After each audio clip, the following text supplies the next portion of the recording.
Right, so this is intended to be just a quick after-action report of this great, really cool, fun chess-like, but much more intricate, much more challenging than chess. This chess-like 9 Years' War, which is based on the same system as No Peace Without Spain,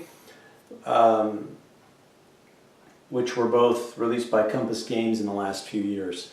And so I was exposed to this game system at first with No Peace Without Spain, which was a game about the wars of Spanish succession. I'm an absolute massive aficionado about 1700s Europe. Actually, my specialty is 1683 to 1789 Europe. And I'm sure I've read a five-foot stack of books over that time period now, because I was researching my own game and considering writing a book anyway. So there's just massive amounts of reading have gone into this time period. And I'd say this game, although it's certainly not a simulation, it's got a lot of really great stuff going on in it that certainly make you feel like you're participating in the period. It's one of the few games that I can say really does, first of all, covers the period, but it does a bang-up job of doing it. So anyway, in this game covers the 9 Years' War, which started in 1688, in the same year as the Glorious Revolution, one of the most fascinating events in history. For those of you who don't know, it was when the Protestants of England were getting tired of the Catholic King James II, and they invited the William III of Orange from the Dutch Republic to actually come and be their new king. And he agreed, and he came over. Historically, he came over, and James II, the Catholic Stuart king, apparently lost the reins of control of power in England and fled the country. I believe he initially headed to France, but I can't remember for sure. And William of Orange was installed as the king. William III of Orange was installed as the king of England. And he ended up fighting a campaign in Ireland after that. So anyway, this game is about that time period. It also occurred because of some of the claims that Louis XIII had in Germany, and he wanted to support one of his personal candidates as the Elector of Cologne. And I believe the Pope didn't install him the Emperor didn't install him as Louis XIV had hoped, and because of that it led to war. So anyway, we've got war on several fronts here again, as is the usual theme at that time and period in European history. So anyway, of course in this game you kind of get to do things your own way. I had the pleasure of being William III of Orange in this game, the Allies, and my opponent is represents Louis XIV. And Louis XIV was in the unfortunate situation of being up against virtually every power in Europe. Now this game comes with a few built-in mechanisms. It starts in 1688. Each turn represents one year. This game comes with a few built-in mechanisms to represent the Glorious Revolution and to kind of make it happen. And I have to say, as the Allies, I thought, okay, I'll take control of the Channel. That's one of them. You can take, as the Allies, you can take control of the Atlantic, and it defaults to you, or you can do an invasion and fight in the first two turns, and it falls to you. As William III and the Allies, I decided I didn't really want to fight because historically, there really wasn't a battle. He just showed up, landed. I think it was near Torbay, in the western tip of Britain, right over here. Right over here he landed, William III landed, and there was no military opposition. James III apparently felt he couldn't put up a military opposition because he didn't have enough support from the forces and from the government anymore. And because of that, because of the fact that there was not a battle historically, I didn't want to invade. I thought, okay, nobody died, virtually nobody died in the Glorious Revolution. I don't want to have to land and fight to force this and take London, fighting two corps, which represent about 15,000 men here, because it's 1.5 corps actually. Each point here represents about 10,000 men, and so there's about 1.5. There are 1.5 corps here in London with Marlborough. Now I felt Marlborough wasn't powerful enough compared to his historical abilities, so I actually buffed him. And I gave my opponent the ability to choose which side he wanted to take after I announced what the buff would be. In this game, Vauban, who the French have on their side, he has a special ability where he gets to roll 2 dice and basically choose the best one in sieges, which makes a lot of sense. I mean, it's a great way to represent Vauban's recognized ability in siege warfare. I gave almost the same ability to Marlborough. I said, okay, if Marlborough doesn't like his first die result in a battle he's in, he gets to re-roll. And I announced that before. It was a house rule. I announced it before we chose sides, and he chose the French anyway. So I thought, okay, I'm going to get Marlborough at some point. Well, anyway, that was a short-lived fantasy. As things broke loose on these fronts, I had my armies up here in Holland. We moved in aggressively, and on the first turn, we won a battle here in Belgium. Well, in the Spanish Netherlands. That's what Belgium is today, basically. We won a battle here, and I believe it was on the very first battle, though. I rolled a 12 for William III, and he was killed, which meant that actually, historically speaking, there would have been no Glorious Revolution, because I think it would have been very, very difficult for the government of Britain to say, okay, well, William III, this great politician who we so admire and respect and could be used, and certainly has claims, sufficient claims of high status and ability that he could be a king, and then replace him with somebody else. So I got William III killed in the very first battle, which was an epic disaster, which is hilarious because in the night before we did a practice round, and the exact same thing happened. We did three years of the game. I moved in. No, I didn't move in as aggressively that time, but somehow we were engaged in a battle in the first turn. And again, William III died in our practice game the night before. Our practice round. So I thought, no way it can happen twice in a row. I did it. I did it again. This time I moved in aggressively. And both times, William III was killed in the very first battle.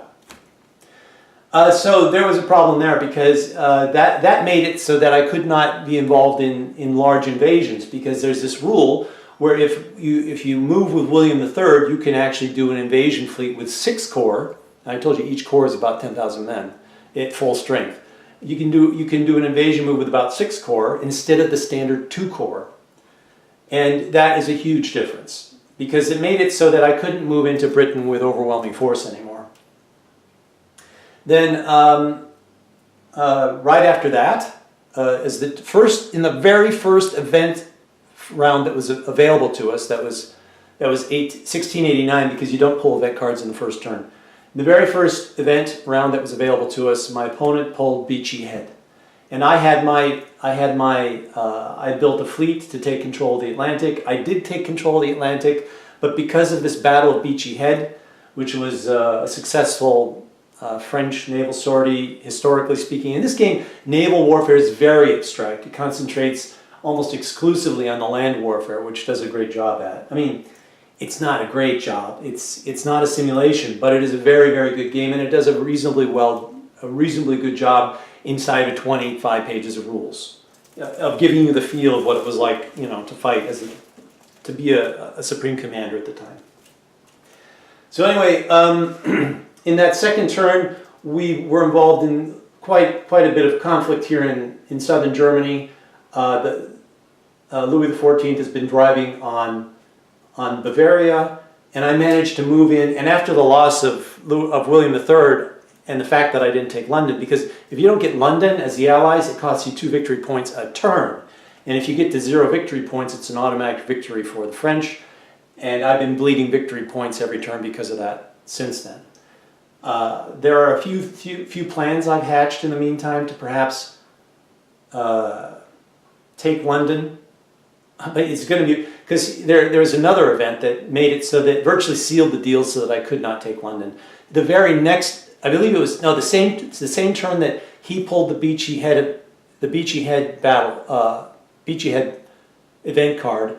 I pulled Scotland Arises, and that meant that Scotland the Jacobite player allied to, or this nation which is allied to Louis XIV got these reinforcements in Scotland.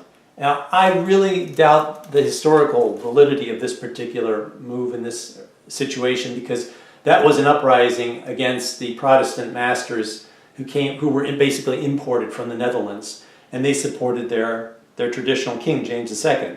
So I really don't believe those should have been placed here. I think there should be, actually it's going to go in the next House rules for the next round. Again, based on the 5 feet worth of books that I read through on this period, it just doesn't make, to me it didn't make sense. That doesn't mean it's a great game, because if you want a simulation, the rules would have to be 10 times as long, and they tried to put everything within, you know, a reasonable 25 pages and a reasonable, you know, 2 evenings playing time, which is, you know, fine with me, and it's a great game for that. But that ahistorical event put the nail in the coffin of any attempt to create the Glorious Revolution, unless I can hold out until 1696, when the Beachy Head event is removed.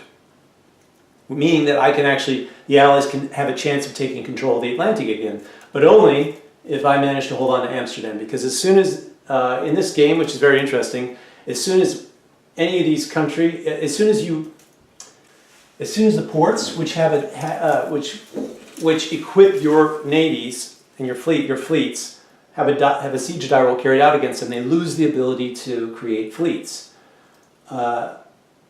And so I've got to make sure I hold on to Amsterdam, because in Amsterdam is where my Atlantic fleet is created. Although London gives you bonuses for the Atlantic control roll. And Barcelona is where my Mediterranean fleet is created. It's possible to land troops in other, let's say if I get on my ships in Barcelona, I can actually land them in the Atlantic, but I've got to go through 2 enemy-controlled sea zones, and that creates problems. More likely that I'll lose.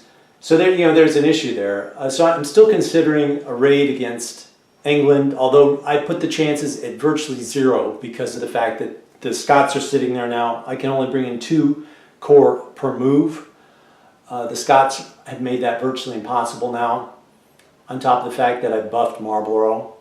And in the end, you know, Louis XIV got to keep Marlborough at the moment. I think it's going to be, and I was considering a raid on Brest, but for every 2 corps I bring in, he can also bring in 2 corps. And I'm also penalized because, oh, well, now here's the trick. I only have to carry out a siege roll against Brest. It doesn't have to succeed. If I carry out a siege roll against Brest, it stops being a place for the Navy, and I get to remove the Beachy Head card. So if I get to remove the Beachy Head card as the Allies, then I can actually, maybe I can force control of the Atlantic, which means that I should really try that. I will try it, even though the odds are extremely low, because to carry out a siege roll against Brest, I have to have 3 corps sitting there, because the fortress is rated a 3.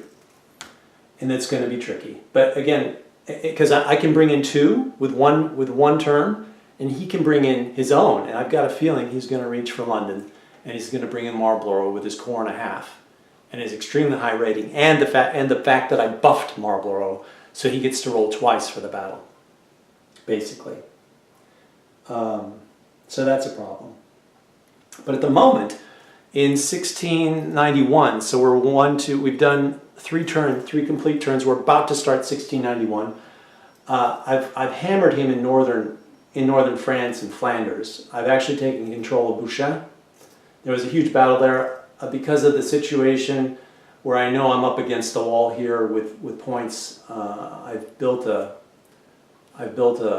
these pennies here. These are Euro pennies. They represent fortified lines, 1 penny, and highly fortified lines, 2 pennies. We had this problem where when we moved the stacks, we were actually accidentally picking up the fortified lines pieces as well. And with the pennies, that's been solved. We don't move the pennies around. It's obvious it's not the stacks anymore. So at least in the north, I have him on his back heel here. His armies were pummeled. They're slowly recovering.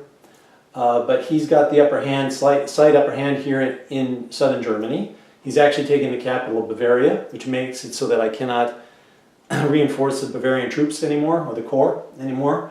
Although I'm hopefully, I might be hatching a plan to take that back. However, I've learned if you attack in all places, you attack in none. So I've put all my effort into Flanders to put pressure on Paris, so that I have more flexibility on other fronts for surprise moves if I need to.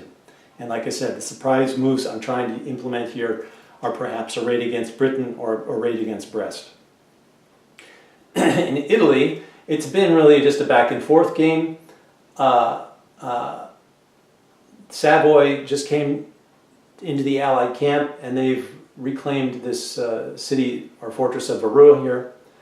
And he moved in from Toulon with an army and took Nice. But while he was doing that, I threatened Toulon, which is his Mediterranean fleet base, and actually landed there with my Spaniards. But before I could conduct my siege die roll, he marched back and kicked me out. So I did not get to carry out my siege die roll against Toulon and disable his fleet. Now that probably comes from, I believe it was during the War of Spanish Succession.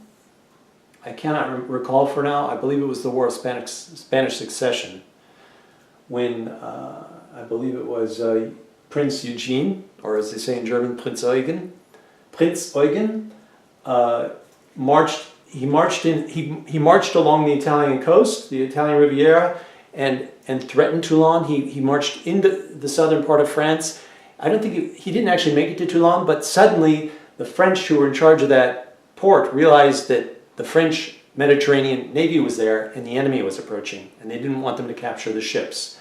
And you can't just say, okay, everybody get on the ships, we're gonna sail tomorrow.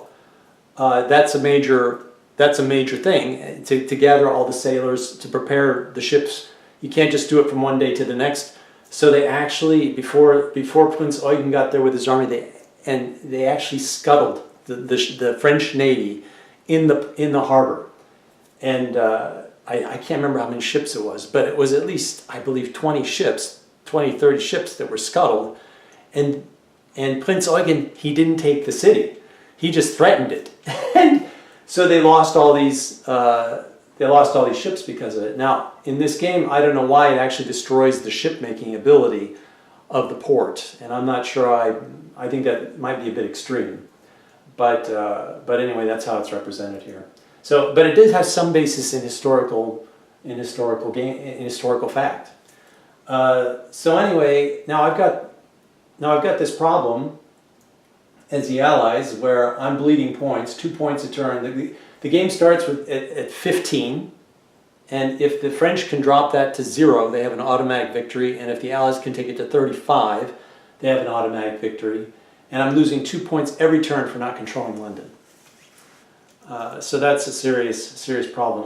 We're at 7 points right now, and I've put together some victory points, you know, here and through a famous victory. You get points for very large victories, which I won.